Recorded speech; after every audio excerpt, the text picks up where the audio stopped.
Chers amis, bonjour, bonsoir, bon après-midi.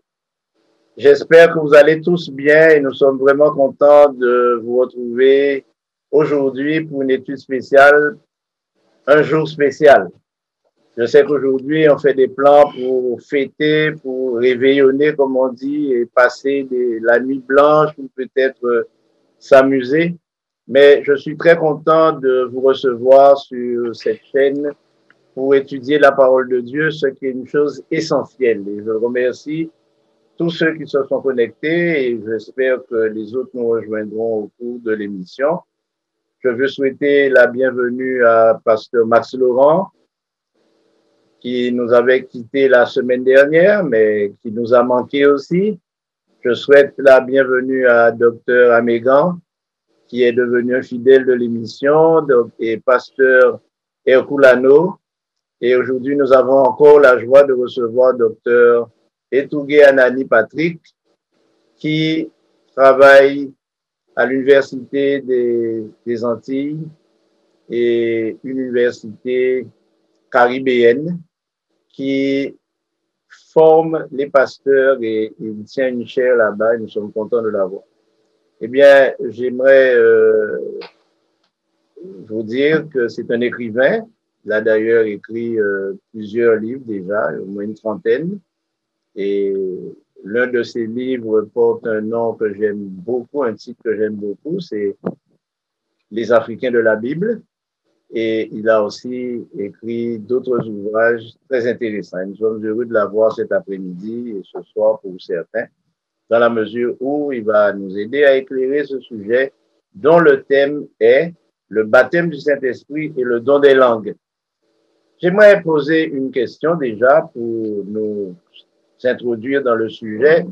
Une question qui peut paraître banale, qui peut paraître simple, qui peut paraître même idiote, mais à quoi sert le Saint-Esprit? C'est une question qui est tellement simple que vous n'osez même pas y répondre. Je réfléchissais à la question.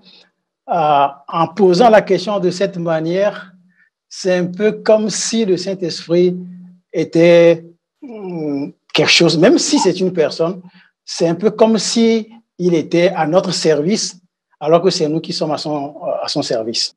C'est très bien, mais la question n'est pas anodine malgré tout. Le Saint-Esprit, selon notre Seigneur Jésus-Christ, quand il montait au ciel, il a dit, j'ai envoyé un consolateur, un paraclétos.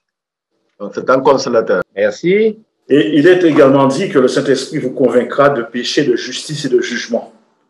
Le Saint-Esprit révèle Dieu et s'adresse à la conscience de l'homme. Il est en quelque sorte celui qui, aujourd'hui, est la personne de la divinité qui est aujourd'hui dans le monde. Nous disons que Dieu ne nous a jamais laissés seuls dans le monde. Le Père s'est manifesté dans l'ancien temps. Jésus, Dieu, s'est manifesté au temps de sa chair. Et maintenant, le Saint-Esprit, Dieu, est présent avec les hommes. Jamais l'homme sur terre n'a été laissé sans Dieu. Et c'est ça qui donne justement au Saint-Esprit cette réalité de divinité. Et c'est lui qui, aujourd'hui, nous convainc de péché, de justice, de jugement, et également, comme disait le collègue il y a un instant, qui est également le consolateur. Et nous pouvons également voir que, à tout ce que les collègues ont ajouté, la fonction principale du Saint-Esprit, dont dépendent toutes les autres, c'est qu'il demeure avec nous. Il est en chaque croyant. Et il est un esprit qualifié par un adjectif, un esprit de vérité. À savoir, il est donc porteur de la vérité, il éclaire la Bible, il illumine les textes de la parole. Et ce qui est étrange, le Saint-Esprit lui-même est soumis aux paramètres des Saintes Écritures que lui-même a révélés. Voilà ce qui est très étrange. Oui, alors, ma question n'était pas si anodine que cela et si bête en attendant, dans la mesure où aujourd'hui, dans le monde théologique, dans le monde de la pratique religieuse, il y a beaucoup de versions, beaucoup de tendances et beaucoup de courants qui présentent le Saint-Esprit comme un être qui n'existe pas en fait. Certains remettent en question la Trinité et vont jusqu'à dire que le Saint-Esprit est une invention puisque les deux personnes qui sont reconnues et dont on parle le plus dans la Bible, c'est le Père et le Fils. Donc, cette question, je l'ai posée intentionnellement pour que nous puissions faire le point et bien marquer l'identité du Saint-Esprit dans le cadre de ce consortium divin où il joue un rôle particulier. Alors, notre thème est le baptême du Saint-Esprit. La semaine dernière, nous nous posions la question, mais est-ce que le Saint-Esprit baptise? Et s'il baptise, comment baptise-t-il? Mais j'aurais tendance à revenir sur cette question en vous posant une question subsidiaire. En quoi consiste le baptême du Saint-Esprit? Alors, moi, j'aimerais bien entendre les collègues. J'ai aussi une opinion, mais je vais déjà proposer un texte que nous avons dans la première épître de Paul aux Corinthiens, chapitre 6 et au verset 19. Et je lis ceci. « Ne savez-vous pas que votre corps est le temple du Saint-Esprit, qui est en vous, que vous avez reçu de Dieu, et que vous ne vous appartenez pas à vous-même. » Alors moi, je pense que si nous étions d'accord la dernière fois sur le terme baptisé qui évoquait l'idée de l'immersion, je pense qu'ici, c'est le Saint-Esprit qui s'immerge en l'homme. Votre corps devient le temple du Saint-Esprit. Par conséquent, il demeure en vous. C'est une immersion du Saint-Esprit dans l'homme.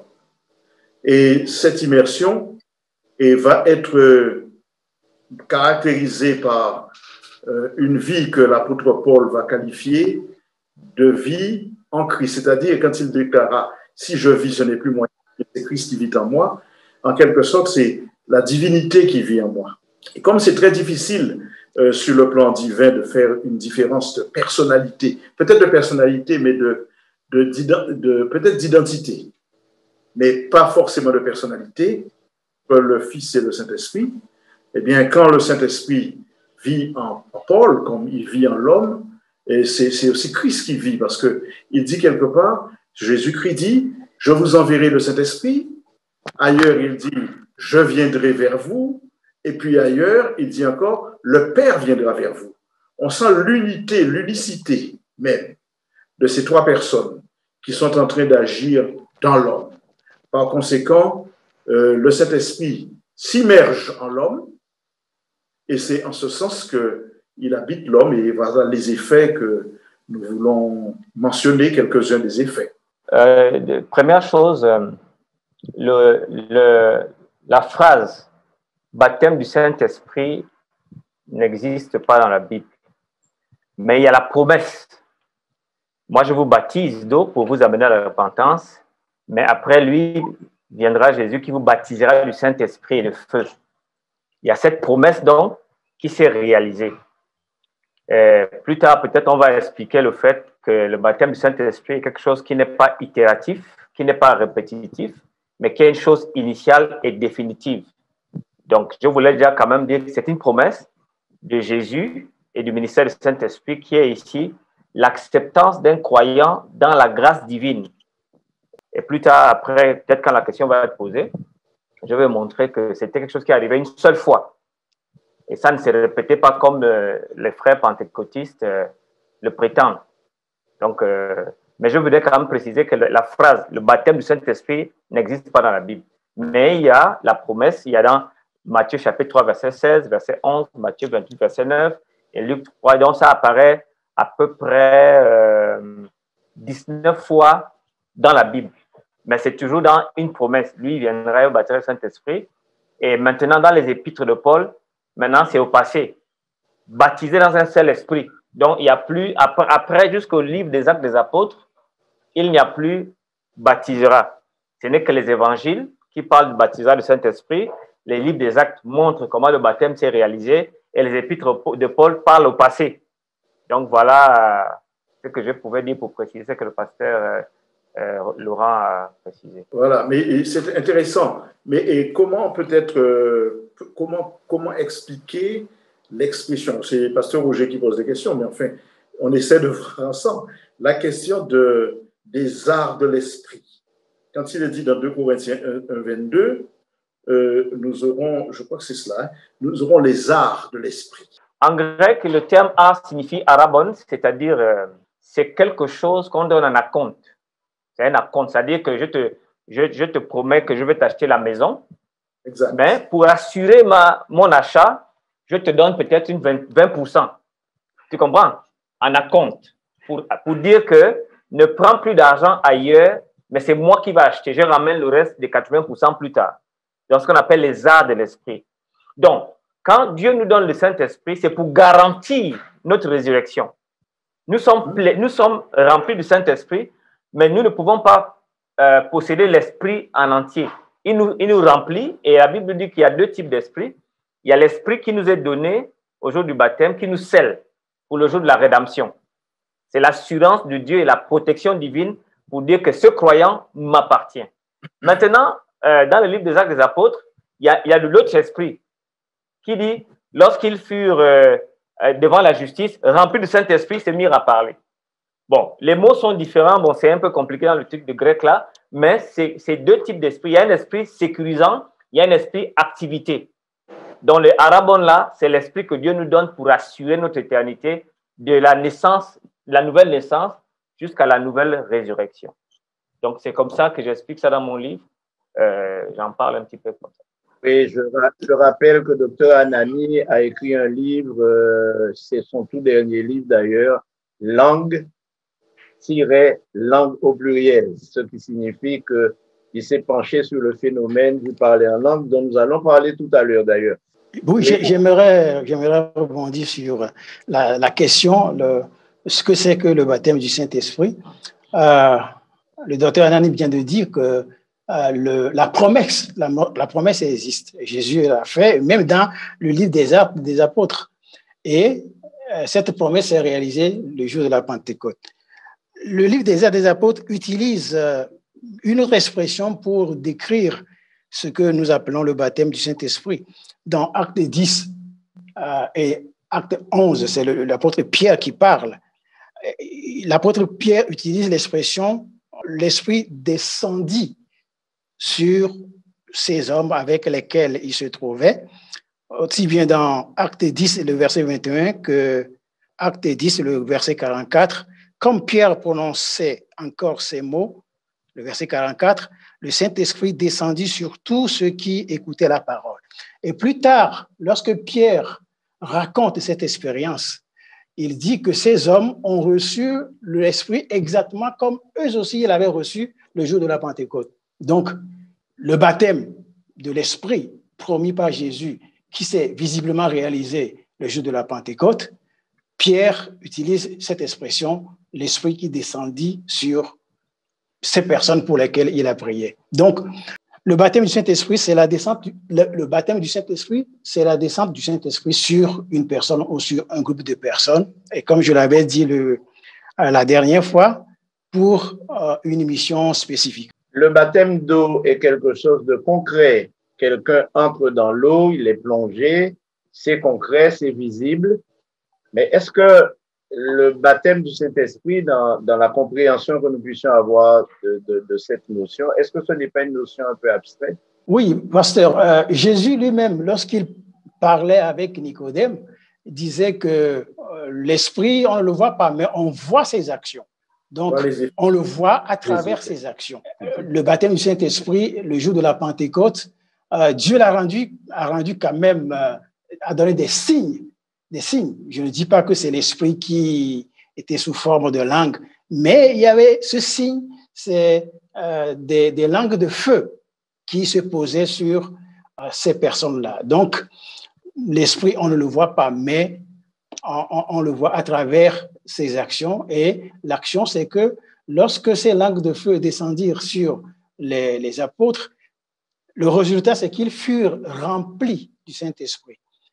Et pour prêcher l'Évangile en d'autres langues auxquelles ils n'étaient pas habitués auparavant. Tout à l'heure, Dr Etougué disait que cette expression n'existe pas réellement dans la Bible, le baptême du Saint-Esprit, et il mentionnait que c'était une seule fois, en fait. Est-ce qu'il pourrait clarifier un peu plus cette mot? Quand je disais tout à l'heure, l'expression moderne forgée par baptême du Saint-Esprit n'existe pas dans la Bible. Mais la promesse d'être baptisé par l'Esprit existe. Maintenant, voilà, je vais vous expliquer ce que j'ai compris dans ma petite... dans Actes chapitre 2, verset 38, il est dit, Pierre leur dit, repentez-vous et que chacun de vous soit baptisé au nom de Jésus-Christ à cause du pardon de vos péchés et vous recevrez le don du Saint-Esprit. Donc, le baptême du Saint-Esprit était conditionné donc à la conversion et au baptême. Maintenant, si vous lisez Actes chapitre 11 qui vient d'être mentionné, à partir du verset 15, lorsque Pierre fut accusé, lorsque je me suis mis à parler au verset 15, Acte 11, le Saint-Esprit descendit, n'est-ce pas? Descendit sur eux comme sur nous au commencement. Vous voyez, le verbe aori, c'est un verbe passé. Ça ne descend pas toujours. Il ne dit pas que le Saint-Esprit descend sur nous. Le Saint-Esprit descendu sur nous. Et il continue au verset 16, très clairement. Et je me souviens de cette parole du Seigneur, Jean a baptisé d'eau, mais vous serez baptisés du Saint-Esprit. Vous voyez donc, Pierre lie la réception du Saint-Esprit par un païen à le baptême du Saint-Esprit promis par Jésus-Christ. Donc, qu'est-ce que ça veut dire? Dans mon livre, je vais faire une petite démonstration simple. Acte chapitre 1, verset 8 dit, vous prêcherez d'abord à Jérusalem, en Samarie, dans la jusqu'à l'extrémité de la terre. Exactement, le Saint-Esprit a suivi ce déroulement. Acte chapitre 2, c'est les Juifs qui reçoivent le Saint-Esprit. Chapitre 8, c'est les Samaritains qui reçoivent le Saint-Esprit. Chapitre 10, c'est les païens. Donc, vous voyez donc que le Saint-Esprit mettait, je ne connais pas le mot en français, le Saint-Esprit mettait le sceau que ce peuple doit rentrer dans l'Alliance. Parce que rappelez-vous que si c'était seulement les Juifs, aucun païen n'aurait accepté, n'aurait été inclus dans l'Église. Si c'était seulement les Juifs. Parce que dans Actes chapitre 11, Pierre est appelé par les apôtres et dit que toi qui es juif, tu as mangé avec des païens. Mais le fait que le Saint-Esprit a pu habiter les païens, ils sont devenus frères. Voici ce qu'on appelle le baptême du Saint-Esprit. Et le baptême du Saint-Esprit est non répétitif, mais il est unique. Ça arrive une seule fois et ça démontre que Dieu a accepté les Juifs, Dieu a accepté les Samaritains, il a accepté les païens et voilà ce qu'on dit baptême du Saint-Esprit. Mais l'Église pentecôtiste moderne regarde ça comme un élément journalier. Et c'est donc là il y a le problème. Or, dans le livre des Actes des Apôtres, c'est un acte unique, répétitif, confirmatoire de l'acceptation de Dieu, du peuple de Dieu dans la grâce. Voilà donc ce que je peux dire à ce niveau. Oui, alors docteur, lorsqu'il y a eu cet acte unique à la Pentecôte, donc 50 jours après l'Ascension, des langues de feu ont été vues.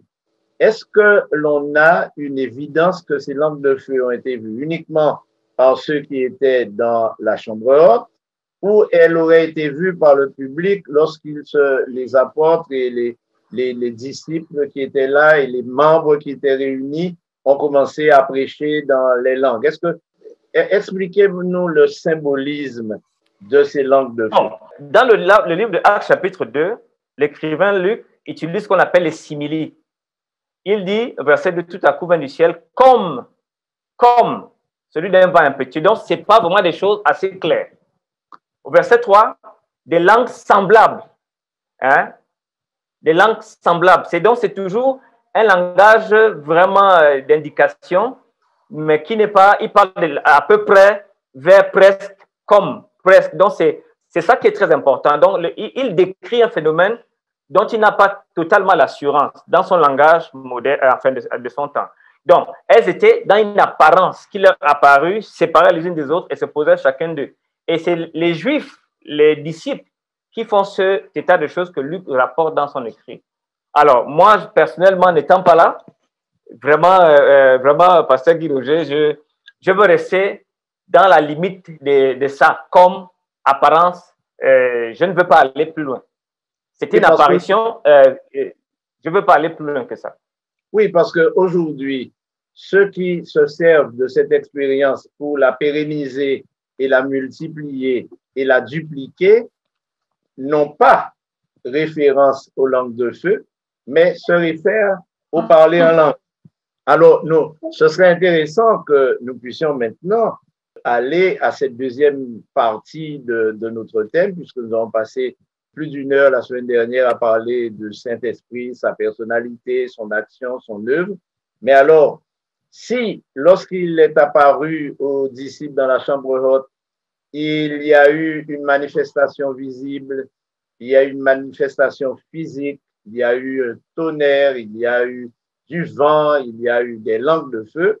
Aujourd'hui, apparemment, dans le monde chrétien, c'est un certain parler en langue qui aurait remplacé les langues de feu et qui permet d'identifier ceux qui sont baptisés par le Saint-Esprit. Alors, ma question première à vous tous est, plusieurs références au parler en langue existent dans le Nouveau Testament en particulier. À certains moments, langue est au singulier et à d'autres moments, langue est au pluriel. Pourriez-vous nous expliquer pourquoi cette différence est faite entre langue au singulier et langue au pluriel? Dans mon livre, je fais remarquer que les langues sont toujours au pluriel dans les livres des Actes des Apôtres. Mais dans le livre de 1 Corinthiens chapitre 14, Paul distingue langue singulière, langue plurielle. Et dans le livre, je fais un tableau pour montrer que les langues au singulier, ce sont les langues charabia que les gens de Corinthe s'exprimaient. Parce que, rappelez-vous, Corinthe, il y avait ce qu'on appelle la déesse, la Pythie de Delphes. Donc, la Pythie de Delphes était une prophétesse qui mangeait des herbes et puis qui parlait en langue. C'était donc, il y avait donc des traditions comme ça, des religions où on parlait en langue à Corinthe. Donc, quand Paul reçoit le rapport des gens de Chloé, il règle le problème à travers une lettre. Et donc, il a un problème. Il a la langue plurielle, la langue de l'évangélisation, comme a dit le pasteur Laurent, et la langue statique que les Corinthiens s'exprimaient et disaient qu'elle était supérieure, c'était la langue des anges. Donc, ces deux langues apparaissent dans 1 Corinthiens chapitre 14. C'est le seul moment où les deux langues sont distinguées, pluriel, singulier. Mais, dans le livre des Actes des Apôtres, à partir de la promesse de Marc chapitre 16, verset 9, voici les signes qui accompagneront ceux qui auront cru en mon nom, ils parleront des nouvelles langues. Il y a toujours un adjectif, nouvelles, différentes, diverses, à chaque fois. Mais quand on arrive au texte de 1 Corinthiens 14, c'est à ce moment donné que l'adjectivation disparaît et maintenant on est dans l'embrouille. Les pentecôtistes pensent que ces langues-là, on peut s'exprimer à Dieu dans la langue seule, ainsi de suite. Donc voilà, la confusion vient de 1 Corinthiens 14. Mais dans Actes des Apôtres, c'est assez clair pour tout le monde que c'est des langues étrangères que les Juifs devaient parler pour prêcher l'Évangile.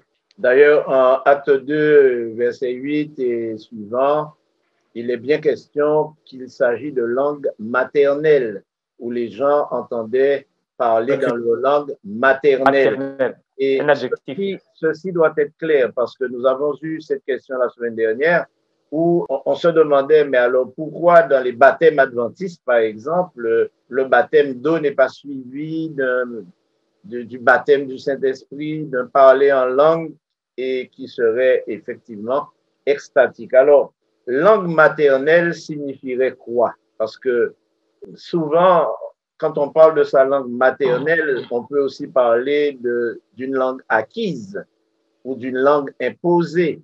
Mais la langue maternelle voudrait dire quoi?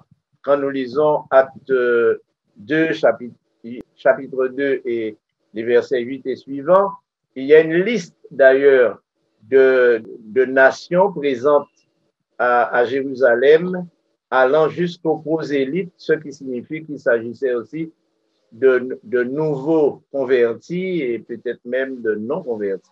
Alors, je simplifierai la question. Qu'est-ce que le parler en langue?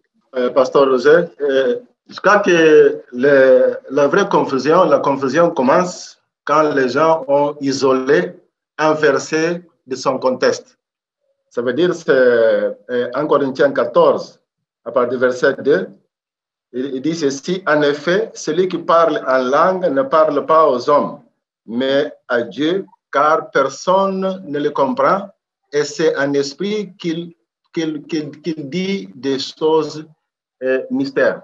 Donc, basant sur ceci, et plus de 588 millions de personnes dans le monde croient, disent, voilà, ici on dit que celui qui parle ne parle pas aux hommes, mais parle à Dieu. Donc, nous avons raison. Ce que nous parlons, les hommes ne le comprendront pas, c'est seulement à Dieu. Mais si on lit tous les versets dans son contexte, on va voir, par exemple, si on lit dans Acte 9, dans 1 Corinthiens 9 et 10, l'apôtre Paul va carrément révéler que celui qui parle en langue et qui n'a pas été traduit, donc ce n'est pas valable. Quand on lit tout le contexte du verset de 1 Corinthiens 14. Moi, je retiens également que, vu le contexte et la dérive qu'on pouvait constater à l'église de Corinthe, l'apôtre Paul, qui va traiter sur au moins trois chapitres principaux de son livre aux Corinthiens de cette question, il va traiter en particulier à partir du chapitre 12 en disant ceci. Nous sommes dans 1 Corinthiens, pardon, je cherche encore 1 Corinthiens chapitre 12. Je découvre que Paul est en train de dire, j'aime bien la chronologie parce que je pense qu'elle est voulue. Quand il va parler, verset 28, il dira, Dieu a établi dans l'Église et il va énumérer premièrement les apôtres, deuxièmement les prophètes, troisièmement les enseignants, ensuite viennent les miracles, puis les dons de guérison, les aptitudes à secourir, à diriger, à parler diverses langues. Je pense que ce qui pour les Corinthiens était considéré comme essentiel, comme principal, volontairement l'apôtre Paul va le positionner ici, là, dans un ordre qui n'est pas attendu. Et quand il va continuer son propos au verset 30, il va dire maintenant, tous ont-ils le don de guérison, tous parlent-ils en langue, tous interprètent-ils, aspirez aux dons les meilleurs, et je vais vous montrer la voie par excellence. Pour ensuite arriver au chapitre 13, puisque nous savons qu'en fait, il n'y a pas de chapitre au départ, quand il écrit. Et il va faire une critique. Quand je parlerai les langues des hommes, et même celles des anges, si je n'ai pas l'amour, je suis un cuivre qui résonne ou une cymbale qui retentit. Donc, il va remettre un peu les choses en place. Ordre décroissant. Ensuite, il arrive à montrer que la voie par excellence est essentielle, c'est l'amour, quand bien même je parlerai les langues des hommes et des anges. Ce que vous considérez à Corinthe comme un don exceptionnel que tout le monde doit avoir, je vais vous faire remarquer que l'excellence pour Dieu, c'est autre chose. Et il va développer ensuite le fameux chapitre 13, qui est l'hymne à l'amour.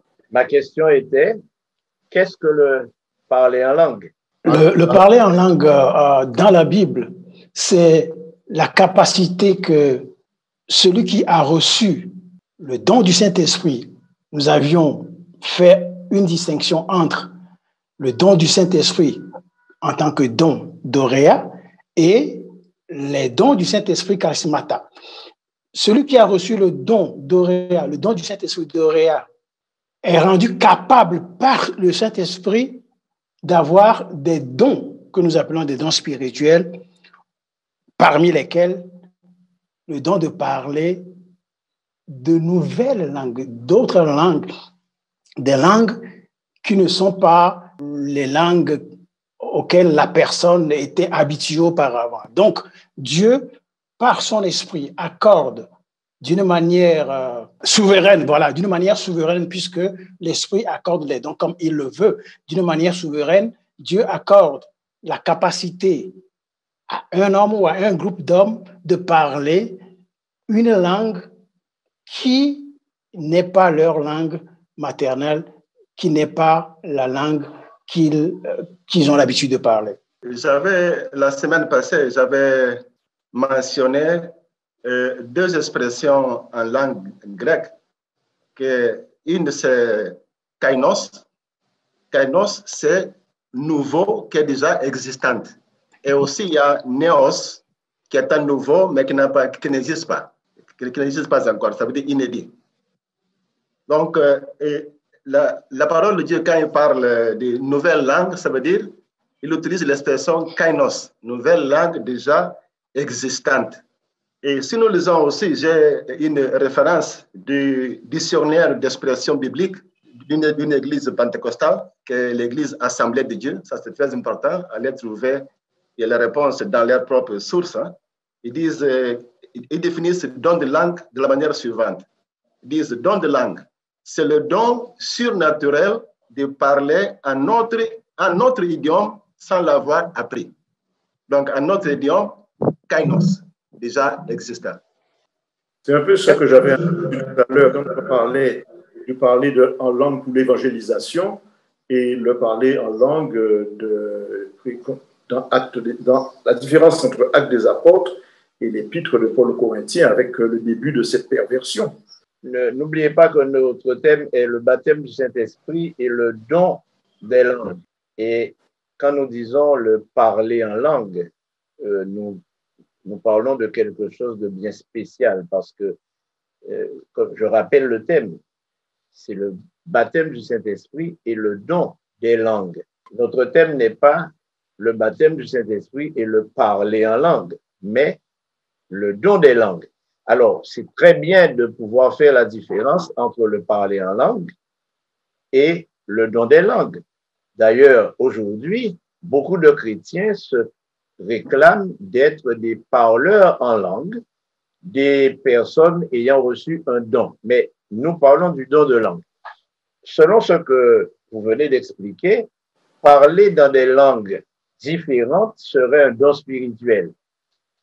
Pourrait-on imaginer que Dieu puisse donner à quelqu'un le don de parler une langue que lui-même ne comprend pas et peut-être que Dieu aurait du mal à comprendre? En fait, c'est une tautologie de dire parler en langue. Parce que lorsque l'on parle, on s'exprime au moyen de la langue. C'est pour cela que le grec va mettre glossèse la lone ou glossèse la laine. Et il met ça au datif. Le datif est le cas de l'instrument. C'est-à-dire qu'on parle au moyen de la langue qui est métaphorique. Parce que la langue, d'abord, c'est l'organe. Mais métaphoriquement, c'est l'organe qu'on utilise pour produire des sons. En fait, lorsqu'on dit on parle en langue, c'est une tautologie. On parle au moyen d'une langue. De deux, les frères pentecôtistes ont amené une autre tautologie qui n'est pas dans la Bible, c'est la glossolalie, qui n'est pas un mot grec biblique, parce que c'est formé de deux termes qui existent, glossa, qui veut dire langue, la laine, qui veut dire parler. Mais ils ont uni les deux pour identifier le don de leur manière de s'exprimer sans que leur esprit puisse être là. Alors donc, je voulais quand même préciser ça. Sur le plan linguistique, une langue a nécessairement un sens. Ce qui n'a pas de sens ne peut pas être déterminé comme une langue. Une langue a une syllabification, un sens, sur le plan linguistique, il y a un récepteur, il y a un émetteur. Et les deux font le sens quand ils se rencontrent. Mais c'est que la glossolalie n'est pas une langue en tant que telle, puisqu'elle n'est pas comprise par le locuteur lui-même. Et le locuteur lui-même ne sait pas si c'est la langue de celui à qui il prétend parler. Donc, c'est quelque chose qui est, dans mon livre, je démontre ça. C'est pas d'abord quelque chose qui n'est pas seulement limité au christianisme. Toutes les religions en Haïti, le vaudou, en Afrique, au Gabon, le ndjembé, le bouti, parlent en langue. Ce n'est pas spécifique au christianisme. C'est le parler en langue glossolaliste, c'est la réception de la possession d'un esprit. Un esprit prend possession de mon organe de parole et me fait dire des choses que je ne comprends pas moi-même. Donc, c'est ça le parler en langue. C'est une possession. Même sur le plan psychologique, j'ai cité des études des docteurs qui ont démontré que sur le plan psychologique, le parler glossolalique, c'est un abandon de sa volonté à un esprit, fût-il démon ou le Saint-Esprit. On leur prête le sens du... Enfin, je ne veux pas me mettre à accuser les gens, mais laissons-leur le bénéfice du doute. Donc, le parler en langue peut être quelque chose qui est fait par des démons sans aucun problème. Bien entendu, en disant que peut-être que Dieu lui-même ne comprendrait pas cette langue, ça peut faire sourire, mais je me suis toujours posé la question, comment Dieu peut-il permettre à quelqu'un de parler une langue qu'il ne comprend pas? Est-ce que ce serait pour se faire plaisir à lui d'entendre cette langue?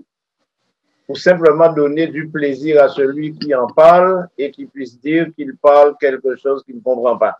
Donc, ça tombe sous le sens.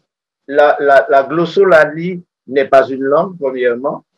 Et deuxièmement, les langues dont il est question dans la parole de Dieu sont des langues qui sont nées un peu partout. Je vis en Afrique, la plupart de ceux qui sont sur ce plateau vivent en Afrique ou sont originaires de l'Afrique par leur ascendance. Nous savons que dans certains pays, comme la Côte d'Ivoire, comme le Congo, le Gabon, il y a plusieurs, mais des dizaines de langues différentes qu'on a appelées dialectes parce que c'était un langage un peu colonial. Mais ce sont des langues, de vraies langues qui fonctionnent dans ces cas-là. Je me souviens aussi de l'époque où le créole était considéré comme un dialecte. Aujourd'hui, on en parle comme une langue. Mais tout ça pour dire que ces langues-là, ce sont des moyens de communication entre les hommes et entre des hommes qui se comprennent en fait. Lorsque les Espagnols parlent, les Espagnols comprennent. Lorsque les Anglais parlent, ils se comprennent. Les Arabes se comprennent. Et les Bantous se comprennent. Les Évés se comprennent, etc. Donc, ça veut dire que parler en langue signifierait parler dans une langue que d'autres ne comprennent pas, mais que certains comprennent. D'ailleurs, Paul, quand il dit que lorsque quelqu'un parle en langue, il faudrait qu'il y ait un interprète. Mais alors, cet interprète, pour interpréter une langue que la personne qui parle ne comprend pas, il faudrait que l'interprète lui-même puisse avoir une codification d'une langue qu'il ne comprend pas lui-même. Et c'est là où nous voyons s'introduire dans l'esprit de plusieurs l'action du Saint-Esprit qui donnerait une langue incompréhensible interprétée par un interprète qui lui recevrait aussi dans son esprit cette même langue incompréhensible. Il y a deux versets dans cette fameuse épître de Paul aux Corinthiens, la première, au chapitre 14, le verset 10, Paul dit que des milliers de langues qui existent, il n'y en a pas une seule qui ne soit pas compréhensible. Et au verset 18, il dit qu'il parle en langue plus que les autres. Et pour moi, cela veut dire, quand Paul dit qu'il parle en langue plus que les autres, cela me fait dire que c'est une capacité que Paul a de parler d'autres langues. Peut-être il a la facilité de les apprendre et il les parle. Donc, quand Paul dit « je parle plus en langue plus que vous », pour moi, cela veut dire tout simplement que je parle plus de langues que vous n'en parlez. Peut-être vous en parlez 2, 3, moi j'en parle plus que 3 et 4.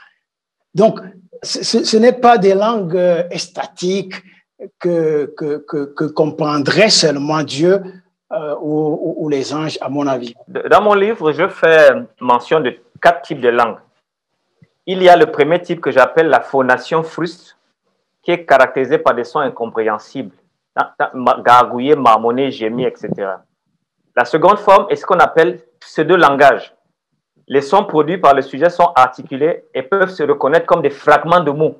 Le troisième type est une fabrique verbale. Les mots créés par l'individu peuvent même contenir certaines formes de mots dans le langage, mais ce n'est pas une vraie langue. Le quatrième cas de glossolalie, le type de langue est xénoglossie. C'est ce que la Bible connaît.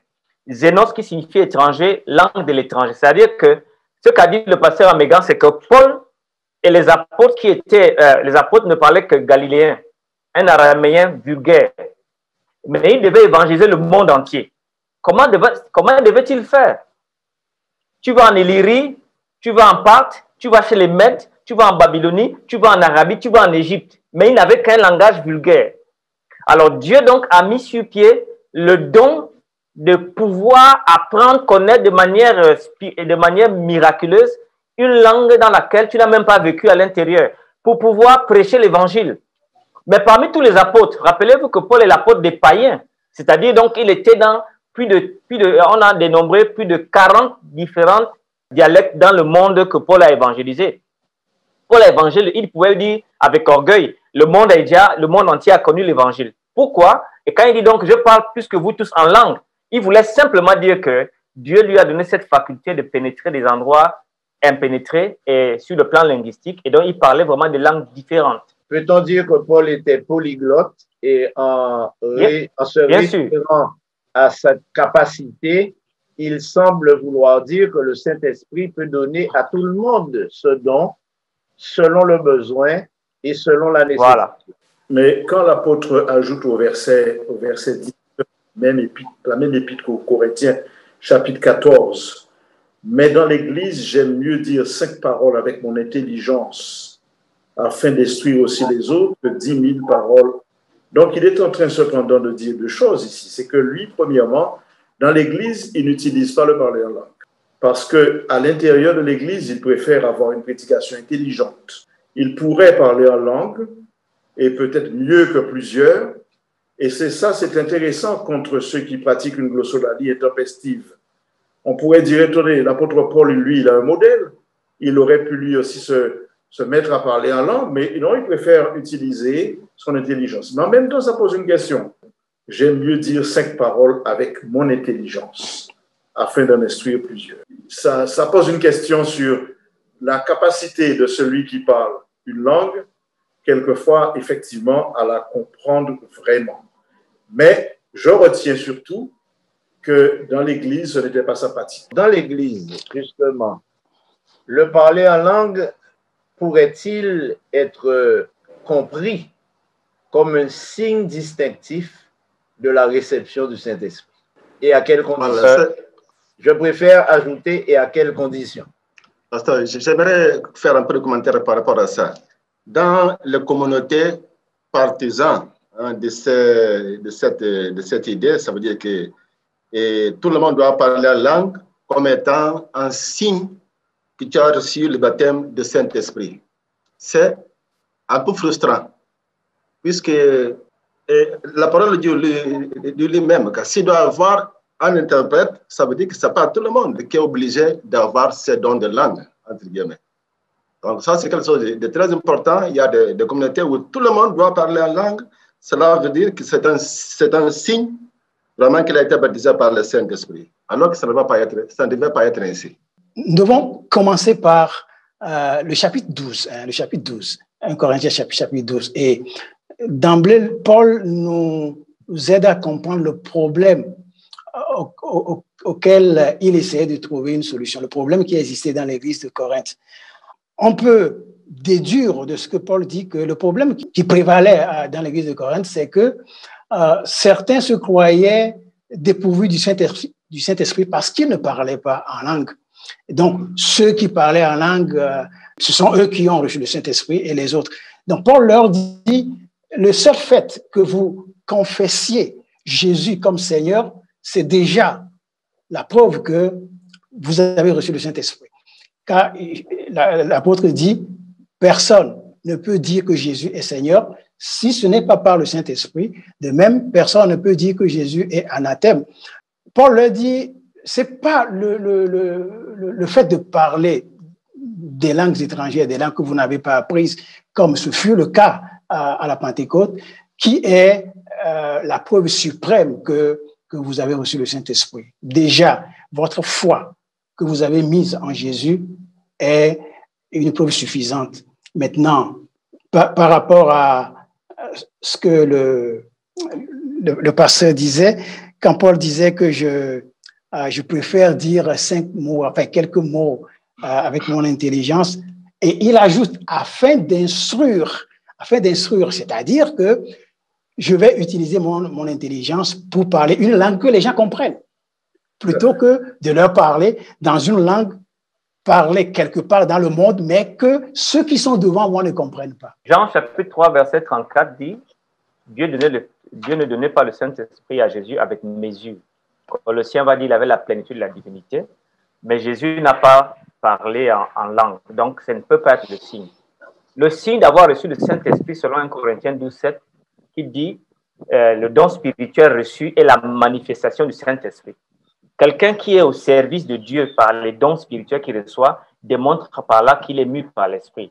Et Galates chapitre 5, verset 19 à 22 dit, marchez selon l'Esprit, vous n'accomplirez pas les œuvres de la chair. Les fruits de l'Esprit sont. Donc, on peut déterminer dans la vie de quelqu'un que cette personne n'est mue par Dieu ou par le démon, rien qu'en observant le fruit de sa vie. Mais on n'a pas besoin nécessairement d'avoir une langue spécifique pour y arriver. Alors, à quelles conditions peut-on recevoir le don de langue, justement? Ou dans quelles conditions? Peut-être que ma question ne va pas dans le bon sens. Dans quelles conditions on peut recevoir le don de langue ou à quelles conditions? Je crois que la condition principale, c'est de recevoir le don de Dieu qui est Jésus-Christ lui-même. Parce que c'est seulement lorsque nous recevons le don, je le disais tout à l'heure, je ne suis pas spécialiste en grec, mais c'est doréa, donc ce don, le Saint-Esprit qui constitue un don. Et dans Jean chapitre 7, c'était le texte dit le dernier jour de la fête. crois que c'était la fête des tabernacles. Le dernier jour de la fête, Jésus s'écria et dit, si quelqu'un a soif, qu'il vienne et qu'il boive. Et le verset, je crois le verset 37 dit, il disait cela de l'esprit que devaient recevoir ceux qui croiraient en lui. Donc, la condition première, c'est de croire en Jésus. Celui qui croit en Jésus-Christ reçoit le don, le doréa de l'esprit. Et celui qui reçoit ce don, le doréa de l'esprit, cet esprit lui donne les dons, les charismata, les dons spirituels, parmi lesquels le don de parler plusieurs langues. Donc, si je comprends bien, parler en langue signifierait parler une langue. Est-ce bien cela? Parler au moyen d'une langue. Une langue. Comme je parlerais au moyen du français, au moyen de l'anglais, au moyen de l'araméen et de l'hébreu. C'est un véhicule de la pensée. Il est tout à fait normal de penser que si quelqu'un ne comprend pas le français, il faut un traducteur. Si quelqu'un ne comprend pas l'anglais, il faut un interprète. Et celui qui interprète, forcément, peut recevoir lui aussi comme un don spirituel le don d'interprétation, n'est-ce pas? Donc, ceci étant dit, je crois que le sujet a été presque épuisé. Il y a certainement d'autres questions qui viennent et qui pourraient nous pousser à aller plus loin dans cette réflexion. Je n'ai pas vu de questions particulières sur le chat jusqu'à présent, mais j'aimerais approcher de la conclusion. Lorsque Paul dit que l'on pourrait parler beaucoup de langues, que l'amour est la langue qui serait en fait la meilleure, mais il parle aussi de la prophétie, du don de prophétie qui semble être supérieur au don de langue. Comment peut-on expliquer cela? Parce qu'apparemment, on interprète ce texte de Paul en disant celui qui parle en langue, il s'édifie lui-même, il parle à Dieu, mais celui qui prophétise, lui, il édifie les autres. Alors, peut-on prophétiser en langue? Moi, je pense déjà que l'apôtre Paul, quand il a terminé ce que nous appelons le chapitre 13, et cette partie de l'hymne à l'amour, dans le chapitre 14, en disant « rechercher l'amour », c'est-à-dire, il a introduit par l'amour, après avoir mis dans l'ordre les dons spirituels, qu'il a bien voulu expliquer aux chrétiens qu'il n'y a pas de réception qui soit supérieure à d'autres de la présence de l'Esprit. Maintenant, il revient, et nous sommes au chapitre 14 premier, rechercher l'amour et aspirer au don spirituel. Alors, je crois que le don spirituel est l'intention de ce propos, le don spirituel, mais surtout à la prophétie. Et en effet, celui qui parle la langue parle aux hommes, et ne parle pas aux hommes, mais à Dieu, car personne, etc. Mais celui qui prophétise, au contraire, parle aux hommes.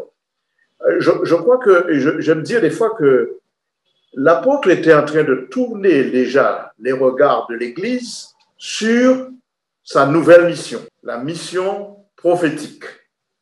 Par conséquent, l'a préparer à s'adresser à un peuple qui a besoin d'entendre une prophétie, d'atteindre la prophétie. L'Église est en train d'avancer. Et ce don spirituel devrait se développer dans l'Église, ce que nous avons vu par la suite. Et je vais arriver à Apocalypse 12, 17, quand il est écrit que le témoignage, Apocalypse 12, 17, le témoignage, il est question du témoignage de Jésus, et au chapitre 19, verset 10, étant présenté comme l'esprit prophétie. Je crois que l'Église est en train d'aller dans cette direction. Mais j'ai un auteur favori qui, dans un ouvrage qui écrit que la glossolalie est inconnue, est comprise de Dieu, mais des hommes, mais aussi de Dieu, mais c'est un langage purement diabolique. Mais en fait, oui, Paul est en train de tourner l'Église vers la prophétie, et c'est dans ce sens que le don spirituel est considéré comme l'orientation que Paul voudrait donner au peuple de Dieu, l'emmener vers la prophétie. Alors, Jean-Claude Litadier demande la parole. Oui, alors, par rapport à tout ce que j'ai entendu, la question que je me pose, parce que pour être clair, est-ce que le don de langue, c'est pour évangéliser que Dieu le donne ou bien pour parler? Parce que, comme tu as dit, l'apôtre Paul disait, c'est mieux pour lui de prophétiser que de parler en langue pour ne pas comprendre. Alors, est-ce que, parce que comme les apôtres ont reçu le Saint-Esprit pour prêcher l'évangile, et tout à l'heure, tu demandais, je crois que tu avais dit, quelle manière on reçoit, pourquoi on reçoit le don de langue. Mais c'est justement ça, je voulais poser la question dans le sens de pourquoi on le reçoit. Est-ce que c'est pour évangéliser ou bien pour parler en langue? Est-ce que c'est pour parler en langue que Dieu donne ça ou bien c'est pour évangéliser? En Corinthiens 14, Dieu dit que c'est par des langues des étrangers que ce peuple sera. Donc c'est d'abord une prophétie. Le parler en langue montrait que Dieu a abandonné son peuple juif comme étant le moteur de l'évangélisation mondiale et l'a confié maintenant à des hommes et des femmes des langues étrangères. C'est une prophétie. Maintenant, ce don de langue a été donné à des personnes comme Paul parce qu'il a témoigné qu'il parle en langue plus que tout le monde. Mais on n'est pas sûr que dans l'Église, à partir du 2e siècle, 3e siècle, ce phénomène a été toujours là. Mais je connais un pasteur que certains d'entre vous connaissent, pasteur Segorbe Rodolfo, certains le connaissent. Ce monsieur avait la faculté de venir dans un pays, en 6 mois, avoir une maîtrise comme un natif de n'importe quelle langue. J'ai vu ça au Gabon. Alors, je me rends compte que Dieu peut, comme a dit le pasteur Guy Roger, à n'importe quel moment choisir de vous donner ce don. Vous comprenez? Donc, le Saint-Esprit n'est pas limité à quoi que ce soit, mais Dieu n'a plus fonctionné de cette façon, de façon miraculeuse pour l'évangélisation. Puisque, rappelez-vous, quand Jésus vient, la Bible dit que lorsque le temps fut accompli, Dieu envoya son Fils. Il y avait le grec koiné qui était partagé dans le monde entier. On n'avait pas nécessairement besoin de connaître notre langue pour prêcher l'évangile. Le grec suffisait. Mais quand on allait plus loin dans les villages, il fallait vraiment pouvoir parler les langues vernaculaires et dialectiques des gens. Et à ce moment donné, Dieu faisait des miracles. Voilà un peu ce que je pense. Eh bien, nous approchons de la fin et je poserai une dernière question, aussi banale que la première. Au XXIe siècle, a-t-on besoin du don de langue? Oui, tel que nous venons de le définir, la faculté que Dieu donne d'une manière souveraine à quelqu'un de parler une langue qui n'est pas la sienne, si nous définissons le don de langue comme cela, je dirais qu'au XXIe siècle, nous avons toujours besoin du don de langue. C'est un mot de conclusion. Vous pouvez toujours nous donner chacun votre mot de conclusion sur ce thème, le baptême du Saint-Esprit et le don des langues, avant que nous saluions tout le monde et que je vous laisse repartir et vaquer à la fête. Pour jeter plus d'éclairage sur ce que je venais de dire, moi je suis au Togo et vous, parce que Guy Roger, vous connaissez bien le Togo, vous savez qu'il y a plusieurs dialectes. Et moi, je suis élevé. Voilà. Donc, je suis élevé dans le sud, là. J'ai travaillé dans le nord à Dapao et je ne parlais pas la langue et je me faisais toujours interpréter. Donc, visiblement, j'avais besoin de ce don de langue là-bas. Et moi qui suis au Sénégal, si je dois prêcher dans le sud du Sénégal, je dois être interprété en Wolof ou en créole bissau-guinéen. Il est évident que ce besoin existe et tant que le besoin existe de parler une langue et d'être compris dans une certaine langue, Dieu suscitera et suscite des interprètes et aussi donne à certains la capacité de s'exprimer momentanément. Parce qu'on pourrait se poser la question, si ce don de langue était quelque chose de permanent, ce sont des personnes qui parleraient une langue incompréhensible d'elles-mêmes toute leur vie, en fait. Mais j'ai observé que dans certaines communautés, que c'est au moment de la prière que l'on commence à s'exprimer de manière à ce que les autres ne comprennent pas ce qui se dit. Donc, voilà la situation que nous connaissons aujourd'hui. Je réitère ma question. A-t-on vraiment besoin du don de langue au XXIe siècle? Pasteur Laurent? Quand tu dis tout à l'heure que tu as été interprété quand tu vas dans le sud du Sénégal, ça signifie qu'on a besoin d'interprètes. Par conséquent, celui qui interprète a reçu le don de la langue, de pouvoir comprendre la tienne et interpréter dans la sienne. Et ça, c'est vrai également au Togo, c'est vrai également en Haïti, c'est vrai dans tous les pays où nous allons. Donc, la personne qui interprète ne va pas interpréter forcément dans 4, 5, 6 langues, mais au moins dans la sienne et celle de celui qui présente le message. Par conséquent, le don se manifeste dans le fait que le message atteint ceux qui ont besoin de l'entendre. Donc oui, ma réponse est la suivante. J'ai entendu des choses très intéressantes autour du sujet, hein, et je dis amen, hein, à beaucoup. Et le don de langue est nécessaire encore aujourd'hui, hein, comme nous l'avions dit, répété. Et par conséquent, eh bien, si je vais dans un territoire où leur langue est différente que la mienne, si j'ai cette possibilité de parler leur langue, eh bien, à ce moment-là, eh bien, je m'adresse à ce public dans sa langue que je connais, que je peux parler, et là, je prophétise, bien entendu, parce que la compréhension se fait. La compréhension se fait. Et sinon, pour dire que, bon, j'ai beaucoup apprécié qu'on n'a pas fait l'amalgame entre le don, le baptême du Saint-Esprit et le parler en langue. Parce que le parler en langue n'est pas le signe distinctif du baptême du Saint-Esprit. Et je crois que vous avez été clair, parce que j'ai été beaucoup plus auditeur pendant cette période qu'intervenant. Donc, très clair dans les différents propos. Alors, nous avons quand même quelqu'une, je pense, Alida Audrey Mbadinga, qui pose la question suivante. Cette langue incompréhensible que parlent certaines personnes peut-elle être liée à une possession démoniaque? C'est ça que nous avons dit, et c'est des travaux de psychologie qui le démontrent.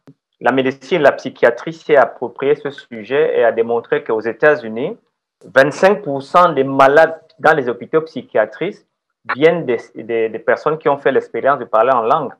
Et sur le plan psychiatrique, il a été démontré que parler dans cette langue charabiaque ou bien non syllabique, c'est abandonner son esprit, son mental, sa langue, son organe à un esprit que l'on ne connaît pas d'ailleurs.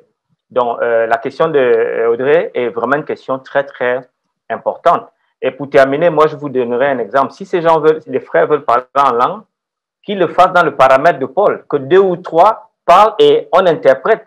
Mais partout où j'ai été invité chez les frères pentecôtistes, c'est toute l'Église qui parle au même moment. Donc, ils ont un phénomène qui n'est pas encadré par la Bible, même si on ne peut pas dire qu'ils le fassent toujours. Il y a des gens qui sont bien intentionnés, mais qui peuvent être trompés. Donc, je pense, à mon humble avis, que c'est de la réelle possession. Et selon les travaux psychologiques dans mon livre, c'est de la possession de l'hystérie et du spiritisme. Alors, quel conseil pouvons-nous donner aux chrétiens qui aujourd'hui pensent que le fait de parler dans ce genre de langue, ensemble dans la prière ou dans le culte, quel conseil pouvons-nous leur donner à partir justement de la parole de Dieu? L'apôtre Paul conclut ce chapitre 14 de sa première lettre aux Corinthiens, parce que je crois que c'est le verset 33, il dit « Dieu est un Dieu d'ordre ».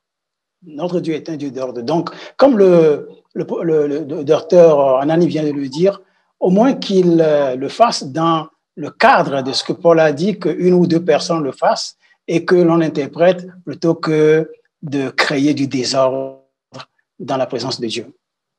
Et il dit qu'il faut se taire pour permettre à quelqu'un de parler. Oui, pasteur Laurence, je crois. Je peux ajouter que le conseil que je leur donnerais, c'est de suivre le modèle de Paul, qui dit que dans l'Église, il préfère dire 5 paroles avec son intelligence que 10 000 paroles en langue, et qu'il n'utilise pas cette façon de faire dans l'Église de telle manière que ceux qui sont ses interlocuteurs entendent correctement la parole.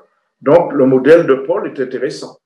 Oui, à mon avis, le conseil que je donne, c'est d'approfondir leur connaissance sur ces sujets. Car la parole de Dieu nous dit en Proverbe 16, verset 25, ceci: telle voix paraît droit à un homme, mais son issue, c'est la voie de la mort. Donc, il faut chercher vraiment à découvrir la vérité pour ne pas tomber dans la supercherie de l'ennemi. Docteur Etougué, le dernier mot, le mot de la fin. Pour moi, je suis vraiment ravi d'avoir été là. Je m'excuse de ne pas avoir été la semaine passée, puisque je suis passionné de ces sujets. J'ai écrit Les dons spirituels et puis un autre livre sur le parlant en langue singulière, parlant en langue plurielle. Et donc, vraiment, je suis content d'avoir pu donner une partie de ce que le Seigneur m'a permis de voir dans ces textes. Merci à tous, que le Seigneur nous garde et nous bénisse. Merci. Eh bien, je vous souhaite de passer une bonne soirée pour ceux qui vont se livrer à la fête. Je ne vous souhaite pas un joyeux Noël pour des raisons totalement théologiques, mais je souhaite que vous ayez une belle fête familiale pour ceux qui l'ont organisée. Et vous dis que la semaine prochaine, le 31, nous n'aurons pas d'émission, car ce sera un jour un peu difficile à gérer pour la plupart de ceux qui seront occupés à ouvrir l'année, soit en famille, soit en église. Mais nous reprendrons à la première semaine de janvier. J'invite mes invités à se préparer à nous rejoindre au cours de la première semaine de janvier. Et aussi, tous ceux qui se sont connectés, tant sur le Zoom que sur le YouTube. Et j'aimerais dire à ceux qui ont été peut-être choqués d'entendre nommer leur église ou probablement qui auraient une petite gêne. Certains ont peut-être entendu qualifier certaines pratiques de démoniaques. Notre intention n'est pas de choquer, au contraire. Notre intention est d'ouvrir les yeux sur la réalité. Et ce sujet étant si important, je pense que ceux qui l'ont suivi et ont donc compris la nécessité de sonder les Écritures davantage. Merci à Dr. Etougué, merci à Dr. Amégan, merci à Pasteur Laurent, à Pasteur Poulano et à Pasteur Pradel. Je vous souhaite une bonne fin d'année et à tous ceux que nous ne verrons pas jeudi prochain pour leur souhaiter la bonne année. Je n'ose même pas vous dire de bonne année 2021 parce que certains qui avaient souhaité bonne année 2020 le regrettent maintenant. Donc, je vais simplement vous dire que le Seigneur vous bénisse et abandonnez-vous au bras de notre Dieu car la tempête arrive et nous avons besoin d'être protégés. Que le Seigneur vous bénisse et à bientôt.